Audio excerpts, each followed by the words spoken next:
On Friday, I sat down with former President Bill Clinton at his Presidential Library and Museum in Little Rock, which is celebrating its 20th anniversary. We discussed his new book, Citizen, written after his life, after the White House, and the increasingly polarized state of American politics.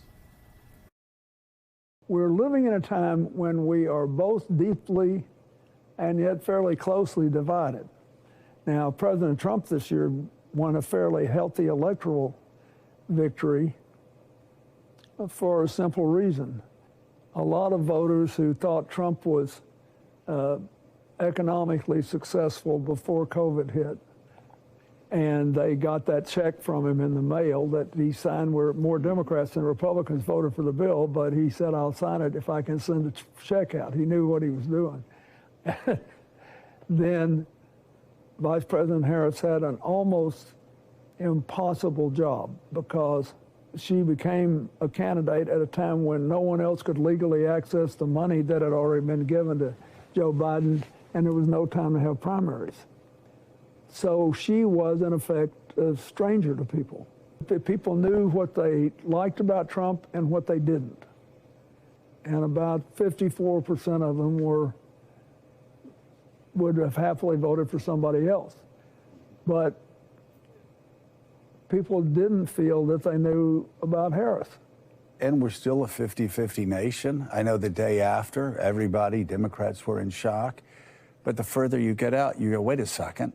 She lost Wisconsin by less than 1% of a vote, 1% of the vote. Michigan about 1.2%, 1.3%. The same with Pennsylvania, a little bit more. And yet Democratic senators won in those states. A progressive Democratic senator won in Arizona. I mean, we still are such a closely divided nation politically, aren't we? I think that a lot of it is the information system. And I think that's why I think we should all be talking to each other and not playing demographic games. I want to read from something that you wrote in the book about the 2016 election. This whole thing is hard for me to write. I couldn't sleep for 2 years after the election. I was so angry. I wasn't fit to be around. I apologize to all those who endured my outbursts, rage, which lasted for years, and bothered or bored people who thought it was pointless to rehash things that couldn't be changed. In this chapter, I've tried to calmly write about the darkest election possible in the United States because it's important to understand what happened. It's easier for us to know what happened in 2016 in some ways than it is what happened in 2024 in terms of all the, because in 2016, you had two highly unusual things. First of all, the mainstream media told the American people repeatedly that the biggest issue was Hillary's emails. That's what they said, not just Fox. When in fact, even the Trump State Department said she neither sent nor received a single solitary email on her personal device marked classified. One, and two, she followed the rules as they then existed. The rules were changed after she left office. And yet the whole story was written as if she had done something hideous. And then James Comey made it worse. In his July press conference where he came out, said she wasn't indicted, but for the first time decided he was going to pontificate about what he thought. And he said she was careless, and I told the story in the book about how when President Obama called to tell me that bin Laden had been killed in this successful raid, he said, we did it. And I said, did what? He said, we got bin Laden. Hillary didn't tell you? And I laughed. I said, now, Mr. President, you told your people not to tell anybody, didn't you? He said, yeah, but I said, she didn't tell anybody. Right. I mean, Hillary's a sort of down the line person, you know. So it was ludicrous, the extent to which people went to essentially fabricate a smear on her and I think they did it because they thought they had to mention something bad about her if they said something bad about Trump. We saw the same thing not so long ago of the Hunter Biden pardon. You look at the first 5, 6, 7 stories on the New York Times site, it's all about that. First 5, 6, 7 on the Washington Post site, all about that. On the same day that a man is picked to be the next FBI director who said he had a list of enemies over 60 long and he was going to throw reporters, journalists, editors in jail. It is true that it is highly unlikely, I think, that anyone who was where Hunter Biden was would have been facing a substantial jail sentence for something he did when he was under the influence of drugs and when he has paid back and paid his fines for all the taxes he owed. Whatever you think about that, it pales in comparison with a deliberate use of the criminal justice system to punish your political enemies. This whole thing has been thrown off for several years now because of the dominance of what I call Roy Cohn politics. Roy Cohn was Senator Joe McCarthy's main advisor. Then he came back and he was Donald Trump's father's main political advisor, and then President Trump. And Roy Cohn said, no matter what happens, always deny everything, always attack, and always accuse other people of doing what you're doing. And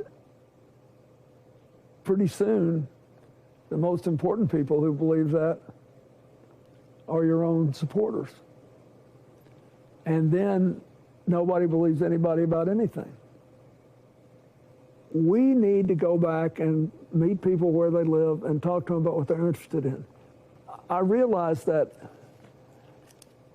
you know, it's easy to underestimate the intelligence of people when they're focusing on what they care about. But you've got to deal with what people are living with. President Biden will leave office with a record of having more jobs created in his 4 years than in any previous 4-year period in American history. No matter how many, if that number were 50 million, it'll be about 16 to 18, somewhere between that. If it were 50 million, it would be nowhere near the number of people who are affected by inflation and food prices.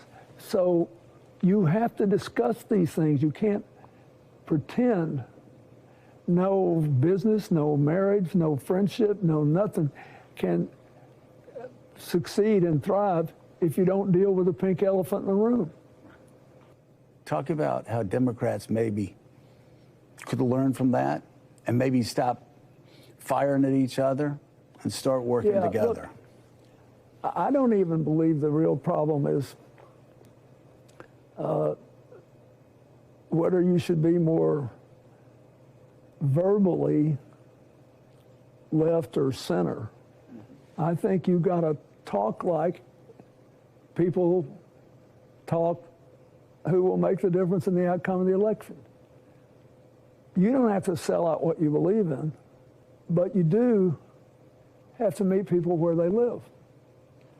And you can't get very far avoiding it. Like, you and I have now been friends for years. We've got our political differences and we got a political history, but I know you and I like you. Now, suppose you and Mika just did a makeover of your living room and you asked me to come visit. And I visit, and it is beautiful. Everything about it is beautiful, except in the corner, you've got this beautiful curved couch, but behind the couch, there's a pink elephant. And now, I could ask you, I said, I guess you're still a Republican, you just turned a little pink? Or something, we could do it, we find it. It almost doesn't matter what I say. The one thing I cannot do is to come in, drink your coffee, talk about how beautiful your living room is, and turn around and not mention the pink elephant. And ignore it. I think a lot of Democrats, a lot of people like me, independents, I was focused on Donald Trump's political rhetoric, his violent political rhetoric. I said, it sounded like fascist rhetoric to me. You combine that with January 6th, you combine it with everything else. I kept talking about that every day because for me, that was what mattered the most to me. But the pink elephant over there, that's the cost of groceries. That's the cost of gas. That's the thing they've got to take care of first, right? Yep. Well, the average person believes, whether they voted for President Trump or not the first time, that we survived it. Right.